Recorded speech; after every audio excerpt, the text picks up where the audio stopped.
Hi. I wanted to start off saying congratulations on the film because I loved it. I'm an action thriller girly, so it was perfect for me. Oh, so good. So Shadow Force is a mix of action, suspense, family, which I really liked that they incorporated that aspect. But I have to ask, is there one scene that you know audiences will be on the edge of their seat? Wow. It's hard because there's a lot. Mm-hmm. Which scene had you on the edge of your seat? Ooh, I'm like, can I say it? It's more towards the end. Oh, yeah. I would say that for me, too. Same.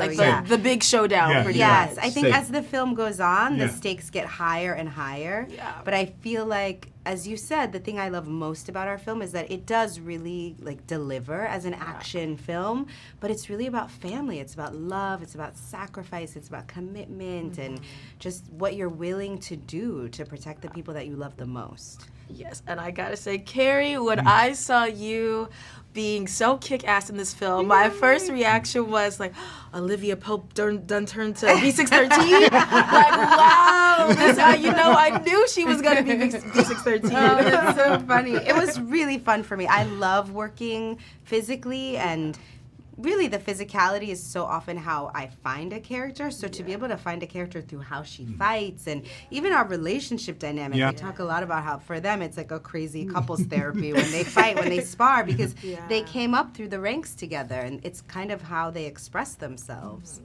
Yeah. Now, Omar, this isn't anything new to you. You have been playing these type of roles with Lupin or The Untouchables, but this time you do have this family dynamic, and I really love that they incorporated French into the film. Yes. Just a little bit, and that's your native tongue. Did you feel a sense of relief that you get to speak your language? Yeah, and I think also it's not just something to have fun. It's just also I think there's something very important for the story, because it's the story of this dad, and he needs to giving that to his kids. So there's kind of environment, and have to give him from himself, and I think that adds a lot of the relationship between the dad and the kid when he speaks to him in French. That's their language, all language. That is their bonbon. So it's because of the story. The mom is not here, so it's also what they created together. Yeah. So that's what I love too about the French in the movie. I think it's also so great because, we can get so focused on African American culture, but we are all over the world, right? Black people are not a monolith. We exist in a global way, and so to have this Black couple that is really across cultures in many ways, but they have found love even though they weren't supposed to, and that they're navigating all their differences but trying to figure out how to be a family. Yes, I really love that.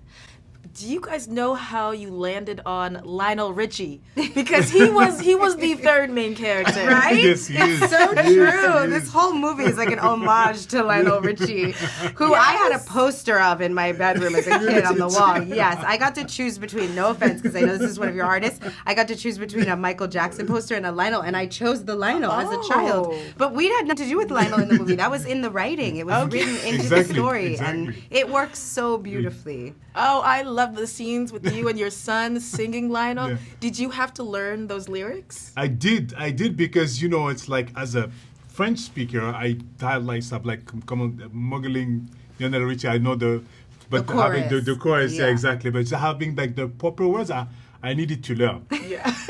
Now are you You're a bigger welcome. fan? You're welcome. Thank you very much. Now, you guys are both known for playing these powerful, dynamic characters, so I have to ask, in a showdown, who do you think would win, Olivia Pope or Hassan Diop? It would depend. Is it a physical showdown?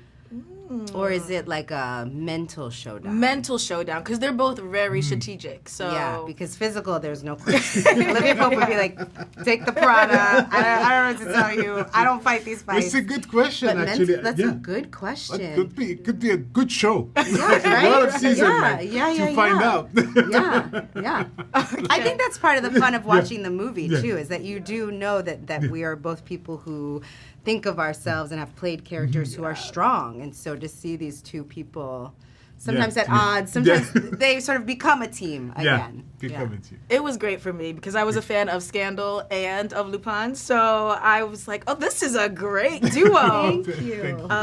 But now, Kerry, you have been a powerhouse in Hollywood for so long. I was introduced to you in Save the Last Dance. That was my first intro. But I just wanted to know, was there anything that you had to unlearn in all these years that shifted your perspective or maybe just changed how you moved? Oh, what do you mean? That's such a great question. I want to to make sure unlearn. I'm answering. You know, you might have thought, I have to be this badass all the time. I have to show everyone that I'm strong. But maybe it didn't work out for you. Maybe you realized being vulnerable was better. I mean, yes and yes. Yeah. But I think the thing I've had to unlearn the most is this idea that that it's up to me, that I'm on my own. That I think a lot of what I've learned, especially as a producer, is that the power is in partnership and collaboration. And that things only become more magical when you open up to really allowing other people to be part of the process. Like, this film was a fantastic script, but when Omar said yes, when I slid into his DMs and asked him to do this movie and he said yes, the film immediately got better. Like, the film became more global, it became more open-hearted, we just got more clear and more fun. It just, like, when you lean into support and partnership and collaboration, everything gets better. Yeah, very true. And your guys' chemistry was so amazing. It's very hard to not have good chemistry with this guy, you know?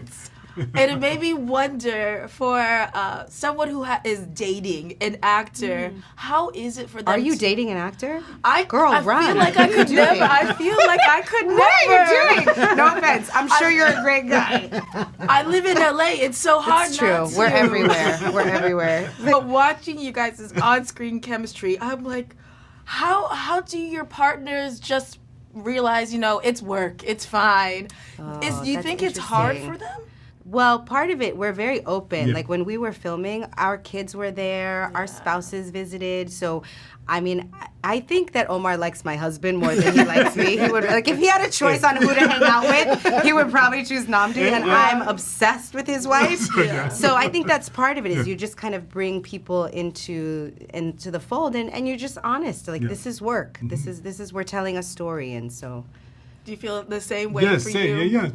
It's work, and also the family is involved. The family is part of the team, actually. Yeah. The family is the part of that work and that chemistry. That the fact that our kids are all playing together. That we have like those dinner that we can have together. Yeah. It's part of the chemistry we have. It's the whole team is the family. Yeah. It's funny because I used to go on these hikes with my husband because we love this script, and we were like, "Who is this guy? Like, who can play Isaac? Who?" And I would bring up a name, and he would be like, "No," and we no. And then the day, I don't even remember whether it was his idea or my idea, but I brought up I don't know who brought up Omar, but we were both like, "Oh, that's it, nailed it." That's it. And so it's also like when you involve your partner in the process, then there's a shared ownership, Other actors need to listen to this. This is the way to do it.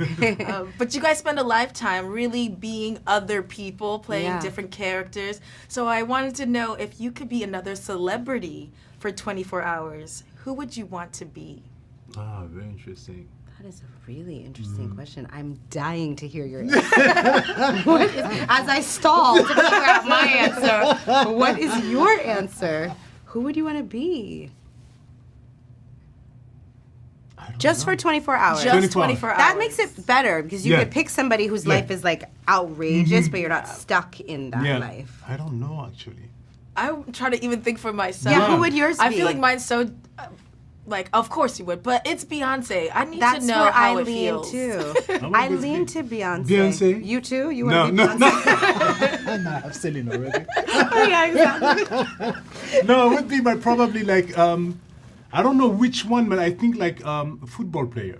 I mean like soccer player. Messi. Yeah, probably more Ronaldo or someone like that. Okay. Yeah. That's a good that one. would be Yeah. probably That's a even good bigger one. than being Beyonce. And it's gonna be if I can choose the time, would be like the final of a World Cup. Wow. Oh, you're getting very specific. Oh, that's good. That's good. Your turn, Kerry. I think I would choose Beyonce, and if okay. I could choose the time, it would be like it would start the second before she won Album of the Year for Cowboy Carter. So I could be in the shock and then like the afterglow of all of that hard work leading up to that moment. Great answers. Yeah. Well, thank you guys so much. That's my time. Thank you. I appreciate you Great so questions. much. Good luck, girl. Thank Good you. luck with your actor. Oh, God, thank Good luck. you.